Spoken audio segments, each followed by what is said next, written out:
مسائل قرآن معزز سامعین کرام، آج کی ویڈیو میں آپ لوگ کے ساتھ قرآن مجید کے حوالے سے حضور اکرم صلی اللہ علیہ وسلم کا بہت پیارا حدیث پاک شیئر کرنے والا ہوں۔ تمام اہل مسلمہ سے درخواست ہے کہ اس کو توجہ کے ساتھ سنیے۔ بسم اللہ الرحمن الرحیم۔ ابو ذر رضی اللہ تعالیٰ عنہ کہتے ہیں کہ میں نے حضور صلی اللہ علیہ وسلم سے درخواست کی کہ مجھے کچھ وصیت فرمائیں۔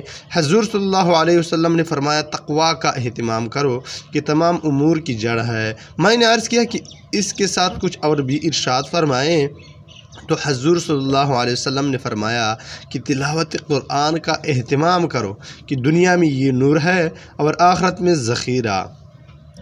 تقویٰ حقیقتاً تمام امور کی جڑ ہے۔ جس دل میں اللہ کا ڈر پیدا ہو جائے اس سے پھر کوئی بھی معصیت نہیں ہوتی، اور نہ پھر اس کو کسی قسم کی تنگی پیش آتی ہے۔ وَمَن يَتَّقِ اللَّهَ يَجْعَل لَّهُ مَخْرَجًا وَيَرْزُقْهُ مِنْ حَيْثُ لَا يَحْتَسِبُ۔ جو شخص تقویٰ حاصل کرے تو حق تعالی شانہ اس کے لیے ہر ذائقے میں کوئی راستہ نکال دیتے ہیں، اور اس طرح اس کو روزی پہنچاتے ہیں جس کا اس کو گمان بھی نہیں ہوتا۔ تلاوت کا نور ہونا پہلی روایات سے بھی معلوم ہو چکا۔